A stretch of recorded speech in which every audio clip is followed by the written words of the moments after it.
ప్రభుదినం ఎప్పుడు వచ్చినట్లుగా, ప్రభుదినము ఇప్పుడే వచ్చినట్లుగా ఆత్మ వలనను మాట వలన మా యొద్ద నుండి వచ్చినదని చెప్పిన ప్రతి పత్రిక వలనను ఎవడును చెప్పిన ఎడల, అంటే is talking about rapture. Go to 5th verse. So rapture కోసం మాట్లాడుతుంది అందులో. నేను ఇంకను మీ వద్ద ఉన్నప్పుడు సంగతులను మీతో చెప్పినది మీకు జ్ఞాపకం లేదా? ఎప్పుడు స్క్రిప్చర్ని విన్న తర్వాత స్క్రిప్చర్ని నెమరేయాల. స్క్రిప్చర్ని ఎవ్వరు చెప్పొద్దు నాకు జ్ఞాపక శక్తి లేదని. జ్ఞాపక శక్తి నీకు ఎందుకు ఉండదంటే నువ్వు చెప్పినందుకు ఉండదు. నీకు ఒకవేళ జ్ఞాపక శక్తి నిజంగా పని చేయకపోతే నువ్వు చెప్పాలా నాకు జ్ఞాపక శక్తి ఉంది. ఎందుకంటే నీకు జ్ఞాపకం తీసుకునేసే వ్యక్తి నీ లోపల అతని పేరు పరిశుద్ధాత్ముడు. యేసుప్రభు ఏమన్నారు? నా నామమున తండ్రి పంపు పరిశుద్ధాత్ముడు మీకు ఎన్ని బోధిస్తాడు? సమస్తమును బోధించి సమస్త మీ జ్ఞాపకముకు తీసుకొస్తాడు. సపోజ్ మీరు వెహికల్ కీ మర్చిపోయినారు, మతి మార్పు అనొద్దు. వెహికల్ కీ మర్చిపోయిన ఎక్కడో ప్రభు నా జ్ఞాపకం తీసుకొనిరా. సో మనము జనరిక్ టాక్ మనము అడాప్ట్ చేసుకున్నాం. ఈ మధ్య నాకు ఏజ్ అవుతుంది, మతి మార్పు వస్తుంది, కీ మర్చిపోయాను అని చెప్పొద్దు. కీ మర్చిపోతే మర్చిపోయినాను కానీ దేవుడు నాకు దీని జ్ఞాపకం తీసుకొని వస్తుంది. అది ప్రాక్టీస్ చేసి చూడండి.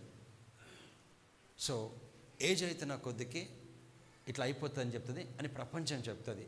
We are not here to adapt the situation, the system of the world. Adapt చేయనక్కర్లేదు. కాగా వాడు అంటే అంతిమ క్రీస్తు తన సొంత కాలమందు బయలుపరచబడవలనని వాణ్ణి అడ్డగించినది ఏదో అది మీరు ఎరుగుదురు. ఎవరు అడ్డగిస్తారు? అంతిమ క్రీస్తు భూమి మీద రాకుండా సంఘం అడ్డగిస్తుంది పరిశుద్ధాత్మ ద్వారా. కానీ వచ్చే ముందు 7వ వచనం, అంతిమ క్రీస్తు వచ్చే ముందు ర్యాప్చర్ ముందు జరుగుతుంది. ధర్మ విరోధ సంబంధమైన మర్మము ఇప్పటికే క్రియ చేయించినది. ధర్మ విరోధమైంది యేసుక్రీస్తుకి వ్యతిరేకమైనటువంటి అంతిమ క్రీస్తు యొక్క ఆత్మ ఇప్పుడు ఆల్రెడీ ఉంది భూమి మీద, ఎక్కడో పుట్టినాడు, ఇప్పటికే క్రియ చేయించినది. కానీ ఇది వరకు అడ్డగించిన వాడు మధ్య నుండి తీసివేయబడి వరకే అడ్డగించబడను. 8th verse. అప్పుడు ధర్మ విరోధి బయలుపరచబడను, ప్రభువైన యేసు తన నోటి ఊపిరి చేత వారిని సంహరించును. ఏది దేవుడు అనబడనో, ఏది పూజింపబడనో తన అంతటిని ఎదిరించుచు దానంతటి కంటే పైగా తన్ను తానే హెచ్చించుకొను, తను దేవుడిని తను కనపరుచుకును దేవుని ఆలయంలో. సో మొదట బైబిల్ అంటది భ్రష్టత్వము సంభవించును. I miss the scripture somewhere. It is 3rd verse ఉంటుంది అనుకుంటా. 3rd verse. Can you go? Actually చెప్పాలనుకున్నా, ర్యాప్చర్కి ముందు ఇది జరుగుతుంది. అందుకే ఎవరి ఆత్మలకు వాళ్ళే బాధ్యులు. నీ భార్య ఆత్మకు నువ్వు బాధ్యుడు కానే కాదు. ఎవరి ఆత్మకు వాళ్ళు బాధ్యులు. మనము బయాలజికల్ తండ్రి దగ్గరికి పోతలేము, ఈ భూమి వదిలిపెట్టి పరలోకపు తండ్రి దగ్గరికి వెళ్తాం. అని ఆత్మలకు తండ్రి, శరీరములకు దేవుడు. అందరికీ తండ్రి కాదైనా, భూమి మీద అందరికీ తండ్రి కాదు, అందరికీ దేవుడు. పుట్టి నమ్మిన వాళ్ళకి వాళ్ళ ఆత్మలకి దేవుడు. Is a father of spirits, God of all flesh. కనుక అందరూ పోరు పరలోకాన్ని, నమ్ముకున్న వాళ్ళే పోతాం. మొదట భ్రష్టత్వం సంభవించింది. భ్రష్టత్వం అంటే ఏంటో తెలుసా? ఇది జాగ్రత్తగా ఉండాలి. భ్రష్టత్వం అంటే అపాస్టసీ. అపాస్టసీ అంటే నువ్వు ఏదైతే సిద్ధాంతం నమ్ముతున్నావో అందుకే తప్పిపోతావు. ఏంటంటే పరలోకం ఉంది, నరకం ఉంది, మనం పాపక్షమాపణ పొందుకున్నాం, యేసుక్రీస్తు ప్రభు మార్గమైనడు, ఆయనే ప్రభు, అదే జీవితం, విశ్వాసమైన జీవితం అనేటువంటి ఒక నమ్మకంలో మనం పోతున్నాం. సిద్ధాంతంలో అందుకే తప్పిపోతాం. అది కాపాడుకునే నీ బాధ్యత. ఎంత టైం దగ్గరకు వస్తే అంత దేవుని కోసం, దేవుని వాక్యంలో, ప్రార్థనలో, సహవాసంలో, పరిశుద్ధుల మధ్యన, ఆఫీస్లో కానీ నువ్వు బ్రతకడం అనేది ప్రాక్టీస్ చేయాలా. నీకు ఉద్యోగం ఉంటే నువ్వు ఉపవాసం ఉండలేకపోతే నైట్ వచ్చేసి ఒక మీల్ స్కిప్ చేసి మధ్యాహ్నం తినేసి ఇంటికి వచ్చి ఏదైనా తీసుకొని తర్వాత నైట్ మొత్తము ఒక్క వారంకి ఒక రోజు నువ్వు ఉపవాసం ఉండడం ప్రాక్టీస్ చేయాలి. చేసి రాత్రి అంతా పని అయిపోయినాక అందరూ పడుకున్నప్పుడు నువ్వు కూర్చొని దేవునితో సమయం స్పెండ్ చేయడం క్వాలిటీ. ఇది సంవత్సరంకి ఒకసారి కాదు, నెలకు కాదు, వారానికి ఒకసారి ప్రాక్టీస్ చేయాలి. తినడం తగ్గించాలా, ఇవన్నీ కూడా ధ్యానించడం ఎక్కువ చేయాలా, స్క్రిప్చర్స్ కానీ. ఇవన్నీ చేయకపోతే అపవాది ఎప్పటి నేను ట్రిప్ చేసేస్తుంది. నేను చూడు ఏముంటుంది, మొదట భ్రష్టత్వం సంభవించు. భ్రష్టత్వం అంటే అపాస్టసీ, అంటే ఏదైతే మనం నమ్ముతామో అందులోకి చాలామంది పడిపోతారు. క్రైస్తవులు చాలామంది నాశనం సంభవించిన తర్వాత అప్పుడు నాశన పాత్రుడు పాప పురుషుడు బయలుపరచబడతాడు. ఆ భ్రష్టత్వంకి వాడు అగ్గుపడిన మధ్యనే ర్యాప్చర్ అయిపోతుంది. కనుక ప్లీజ్ చివరికి వచ్చినాం, మనం భక్తిగా బ్రతకాల, స్క్రిప్చర్స్ చదువుకోవాలా, ప్రార్థన చేసుకోవాలా, దేవునితో సమయం స్పెండ్ చేయాలా. లూకా, గెట్ ఇన్ టు సబ్జెక్ట్. లూకా 10వ అధ్యాయం 39. Luke chapter number 11 and 10 and verse 39. Please ఇది అర్థమైతే $1 million ఇది. ఆమెకు మరియను ఒక సహోదరి మార్త కోసం చెప్పబడుతుంది. మార్త మరియ ఇంటికి యేసుప్రభు వెళ్ళినాడు. ఆమెకు మరియాను ఒక సహోదరి, ఆమెకంటే మార్తకు మరియాను ఒక సహోదరి ఉండెను. ఈమె యేసు పాదముల యొద్ద కూర్చుండి ఆయన బోధ వినుచుండెను. చెప్పండి, బోధ వినుచుండెను, బోధ వినుచుండెను, బోధ వినుచుండెను. She sat at Jesus feet, she is hearing. అయితే యేసు ప్రభు ఇంటికి వెళ్ళినాడు గెస్ట్గా. పోతే మార్తనేమో వంట పనులు అన్నీ చేస్తుంది, అన్నీ ప్రిపేర్ చేస్తుంది. మేరీ మాత్రము ఆయన పాదములకు కూర్చొని వింటుంది. మార్త విస్తారమైన పని, విస్తారమైన అన్ని పనులు పెట్టుకుంది, అన్ని పనులు విస్తారమైన పని పెట్టుకొనుట చేత తొందరపడి ఆయన ఎదుట వచ్చి, ప్రభువా నేను ఒంటరిగా పని చేయట. మరి ఎవరు చేయమని ఒంటరిగా పని? కొంతమంది చేస్తారు, ఎదుటలు చేయకపోతే అలుగుతారు. నువ్వు పని చేయకపో, దేవుని దగ్గర కూర్చోవాలా. నువ్వు చూడు, పని చేసేవాళ్ళు లేదా గబరు. అందుకే నేను ఎప్పుడైనా పని చేసిన దేవుడి కోసం నేను ఎవరిని పట్టించుకోను. నా ఇష్టం ఉంటే చేస్తా, మంచి చేస్తా. నువ్వు చేయకపోతే నీ ఇష్టం, ప్రాబ్లం ఏం లేదు. కానీ నువ్వు చేసినా చేయకపోయినా ఒకటి మాత్రం చేయాలా, వినడం. చూడు, మార్త విస్తారమైన పని చేయుట చేత తొందరపడి ఆయన యుద్ధకు వచ్చి, ప్రభువా నేను ఒంటరిగా పని చేయుటకు నా సహోదరి నన్ను విడిచిపెట్టినందుకు నీకు చింత లేదా? ఆయనకి ఎందుకుంటుంది చింత? నాకు సహాయం చేయమని ఆమెతో చెప్పుమనేను. 41st verse. అందుకు ప్రభు, మార్తా మార్తా, నీవు అనేకమైన పనులను గూర్చి కష్టపడుతున్నావా, విచారిస్తున్నావా? అనేకమైన పనులను గూర్చి విచారము కలిగి తొందరపడుచున్నావు. కానీ అవసరమైనది ఒక్కటే ఒక్కటి. You are concern about many things, but only one thing matters. అది నీకు నాకు ప్రతి ఒక్కరికి.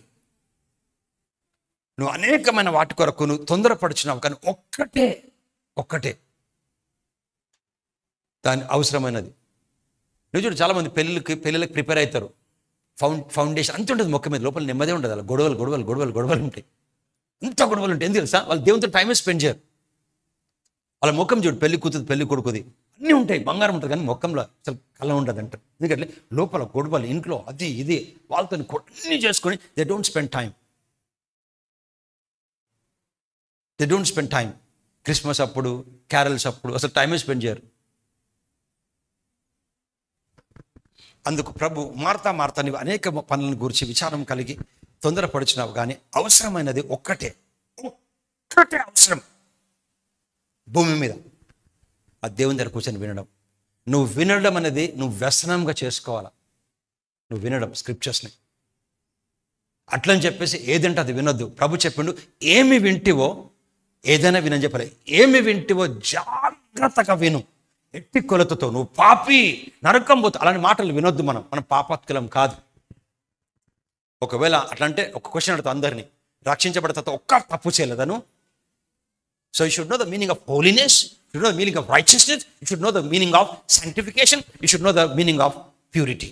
మీనింగ్ తెలియకుండా ఎవరు చెప్పిందనేసి అన్నాడు, నేను పరిశుద్ధులను కనుక నా వల్ల నువ్వు పరిశుద్ధుని ఉండమన్నాడు. పరిశుద్ధత కంటే అంటే ప్రపంచం నుంచి వేరుగా ఉండమని చెప్పినాడు. సో మనకు పరిశుద్ధత అంటే హోలీనెస్ అంటే తెలియదు. హోలీనెస్ అంటే పాపం చేయకపోవడం కాదు. మిగతావన్నీ కూడా స్క్రిప్చర్స్ నేర్చుకోకపోతే నీ ఫేత్ పనిచేసే చివరి రోజుల్లో. అందుకు ప్రభు మార్తా నీవు అనేక పనులను గురించి విచారం కలిగితివి, తొందరపడుచున్నావు. కానీ అవసరం ఒక్కటే, ఇది నేను కూడా ప్రాక్టీస్ చేయాలి. అది లేదు ఇది అన్నీ వస్తాయి. 42nd verse.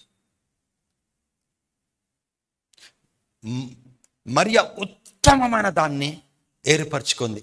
She chose the needful thing. ఏంటో తెలుసు, అది ఆమె యొద్ద నుండి ఎవరు తీసివేయబడరు అని ఆమెతో చెప్పాను. మనం విన్నాం, చదువు ఎవరు దొంగలించారని. చదువు అంటే ఎక్కడన్నా బతికేస్తారని. కోవిడ్లో చదువుకున్న వాళ్ళు కూడా పోయారు, పాస్టర్ టీచర్లు కూడా. టీచర్లు కూడా తిండి లేదు, కూరగాయలు అమ్ముకున్నారు. కానీ ఒక్కటి మాత్రం మీన్స్ పోదేం తెలుసా, వాక్యం అంటే ఎక్కడన్నా బతుకుతాం. ఏమైనా సీన్ టీచర్స్, గురువులు,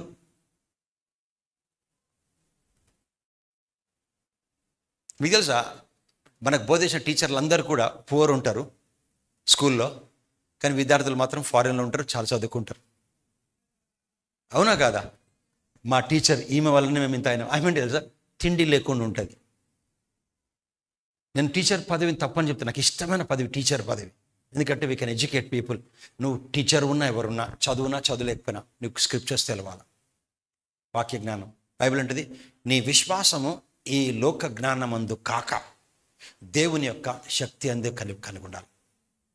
ఎంత జ్ఞానం ఉన్నా ప్రపంచరీతిగా, how eloquent you may be, how intellectual you may be, the enemy trips you. You should have the knowledge. నేను చూపిస్తాను మీకు. అపవాదిని ఎప్పుడు అండర్ ఎస్టిమేట్ చేయొద్దు. వాడికి శక్తి లేదు, కానీ వాడిని ఓడించండు ప్రభు. కానీ మన అమాయకత్వము, మన మూర్ఖత్వము మనకు ఆయుధం ఇస్తుంది. నేను ఎప్పుడు తీసుకునే ఎగ్జాంపుల్ ఏంటంటే, లూక్ చాప్టర్ నంబర్, నేను జస్ట్ ప్లాట్ఫామ్ వైజ్ సబ్జెక్ట్లోకి వెళ్తున్నాను. Luke chapter number 4 and verse 13. నేను మర్చిపోను ఈ scripture. Luke chapter 4 and verse 13. యేసుక్రీస్తు ప్రభు దేవుని కుమారుడని అపవాదికి తెలుసు. ఓకే, దయ్యాలు గుర్తుపెట్టినాయి దేవుని కుమారుడు, కానీ యూదులు గుర్తుపట్టలే. యూదులు తోరా అనేటువంటి ధర్మశాస్త్రం చదువుతున్నారు, వాళ్ళు గుర్తుపట్టలే. కానీ అపవాది గుర్తుపట్టి, ఆయన దేవుని కొడుకు అని చెప్పి గుర్తుపట్టి, దేవుడిని గుర్తుపట్టి ప్రతి శోధనను ముగించి జీవితకాలం అంతా ఆయన విడిచిపోయాను. ఎంతకాలం? నిజంగా చెప్పు, యేసు ప్రభు తప్పు చేసిండా? చేస్తాడా? చేయడు. తప్పు లేదు దానిలో. అతను ఎప్పుడైనా ఓడిపోతాడు, ఓడిపోడు. పొరపచ్చ చేయడు. తెలిసి కూడా అతన్ని వదిలిపెట్టలే. నువ్వెంత నేనెంత. ఎప్పుడు కూడా చివరి క్షణం వరకు దేవుని కాళ్ళు పట్టుకొని బతకడం అంత ఉత్తమైంది ఇంకోట్లేదు. నువ్వు go in a Benz car, you may arrive in a greatest place, but still you have to say, ప్రభా నువ్వు అలానే బ్రతుకుతాను. చూడు ఏముంది, when the devil had ended how many temptation, all temptation, అన్ని శోధనలు ముగించి, ప్రతి శోధన ముగించిన తర్వాత, ఈ departed from him for a season, ఒక టైం కోసం వస్తా మళ్ళీ. ఆయన దేవుని కుమారుడు, తప్పు చేయడు, ఎప్పుడుకి దొరకడు, ఎప్పుడు గెలుస్తాడు, ఎప్పుడు కరెక్ట్గా ఉంటాడు తెలిసి కూడా అతని మీదనే టైం ఇన్వెస్ట్ చేసాడు. నువ్వెంత నేనెంత. అందుకే ఎప్పుడు కూడా when you get in the presence of God, you have to humble your self. ప్రభా నాకు బలహీనతలు ఉన్నాయి, నేను బలహీన ఉండి ప్రభా, నాతో కాదు ప్రభా, నువ్వే ఉండాలా ప్రభా. నాకు ఇది స్క్రిప్చర్ తెలుసు అని చెప్పొద్దు, చదువుతూనే ఉండాలా, ప్రార్థించుకుంటూ ఉండాలా, వాక్యం ధ్యానించుకుంటూ. Enemy all through the life it will be after you. అందుకోసం you should be wise. Bible చెప్పలేదు అపవాదస్తు ప్రేయర్ చేయమని. అపవాది తండ్రి ఇస్తానని చెప్పలేదు. అపవాది వస్తే ప్రేయర్ చేయమన్నదా, ఎదురించమన్నాడా? అపవాదిని ఎదురించు, వాడి నుంచి పారిపోతాడు. So not pray when the enemy comes. Jesus never prayed to the God. తండ్రి నీకు మనుషుడట వలన మాత్రము కాదు, దేవుని ప్రతి తెలవదా నీకు? ఈ కొనమికలు దొంగతుంది, యెహోవా కాపాడుతాడు కీర్తనలు రాయబడింది. నీ దేవుడు యెహోవాను శోధించదు, తెలవదా నీకు? ఈ నాకు మొక్కితే నీకు ఆస్తి తీసాడు, నీకు తెలవదా నీకు? నీ దేవుడు యెహోవాను తప్ప. Can you go to 12th verse, 11th verse? How Jesus, he was not praying, he was fighting, he was in a warfare, he was acting his faith. నీ పాదం ఎప్పుడైనా నువ్వు రాతికి తగలకుండా వారు నిన్ను చేతులతో ఎత్తుక్కొని అని వ్రాయబడినది ఆయనతో చెప్పాను. అపవాది స్క్రిప్చర్ కోట్ చేస్తున్నాడు, స్క్రిప్చర్ అని చెప్పాను. యేసు ప్రభు చూడు 12th verse. అందుకు యేసు, నీ దేవుడును అయినా ప్రభువును శోధింపవలదు అని చెప్పబడి ఉన్నదని వానికి ప్రత్యుత్తరం ఇచ్చాను. ప్రార్థించిన ప్రత్యుత్తరం ఇచ్చినాడా? You should talk at the face of the enemy. నీ బాడీలో ఏమున్నా కానీ, నీ కష్టం పోతున్నా కానీ నువ్వు యూ హ్యావ్ టు టాక్. చెప్పాలి, నాకు ఆ కుటుంబానికి విరోధంగా రూపించబడి ఏ ఆయుధం వర్ధిల్లదు. నువ్వు చెప్పాలా, చెప్పడం అనేది నేర్చుకోవాలి. స్క్రిప్చర్స్. గో బ్యాక్ టు యెహోషువ గ్రంథం. సో అపవాది ఎప్పుడు వస్తాడు, వాడు వచ్చినప్పుడల్లా 100 మంది రాగానే ఇతని బిజినెస్ కాదని వెళ్ళిపోవాలి వాడు. అట్లా ఉండాలి నువ్వు నేను. దేవుడు దయ చూపిస్తాడు. దయ చూపించినందుకు యేసు ప్రభుని పంపించినాడు. దేవుడు కనికరం, అందుకే నరకం తీసుకోబోతులేదు, మన పరలోకం తీసుకోబోతున్నాడు, మన పాపాలు క్షమిస్తాడు. లేకపోతే ఎప్పుడో మనము కాలిపోయి ఉండాలి. రక్షించబడ్డాక మన పొరపాట్లు, చూపు, వినికిడి, మాటలు, హృదయపు ధ్యానం ద్వారా ఎన్నోసార్లు పడిపోయినాం. నరకం చనిపోయి ఉండాలమ్మా. ఈ పాటికి మనం బ్రతికున్నాం, దయ చూపిస్తున్నాం కనుక. అదే చెప్పేసి నువ్వు విశ్వాసం ముక్కు చేయకుండా, మా బాస్ చాలా మంచోడు, ఉద్యోగం పోకు, జీతం ఇయ్యడు, అప్పుడు చెడ్డాడు అయిపోయిందా? మా బాస్ చాలా మంచోడు, నాకు ప్రమోషన్ ఇచ్చాడు, అవును, అట్లా చెప్పి నువ్వు ఉద్యోగం పోకుండా ఉంటావా? So you have to do your part. So అందుకోసమే స్క్రిప్చర్స్ తెలవాలి. బైబిల్ అంటది నువ్వు స్ట్రాంగ్ ఉండాలా. తుదకు ప్రభు యొక్క శక్తిని బట్టి ఆయన యందు బలం. ఫైనల్గా నేను చెప్తున్నా చూడు, let this word sink in your spirit. నువ్వు ఈ భూమి మీద నీ హృదయ వాంఛనలు ప్రతి క్షణం ఏమున్నది తెలుసా? నేను ఈ లోకంలో పుట్టినది చేయాల ప్రభా, నీకోసం ఏం చేయాలి? పర్పస్. ఒక పర్పస్ ఉంది. పెళ్లి చేసుకొని పిల్లలు కనడం కాదు, చదువుకొని ఫారెన్. నువ్వు అసలు పుట్టింది ఒక పర్పస్. ఆ పర్పస్ ఏంటో తెలుసా? నువ్వు దేవుని చిత్తం చేయాలి. ప్రతిరోజు నీ హృదయ వాంఛ ఉండాలా, lord let your purposes, let your plans accomplish through my life. అందుకే చూడు, ఆయన పేరు ఏం పేరు? శాంసన్ పుట్టింది ఎందుకు తెలుసా?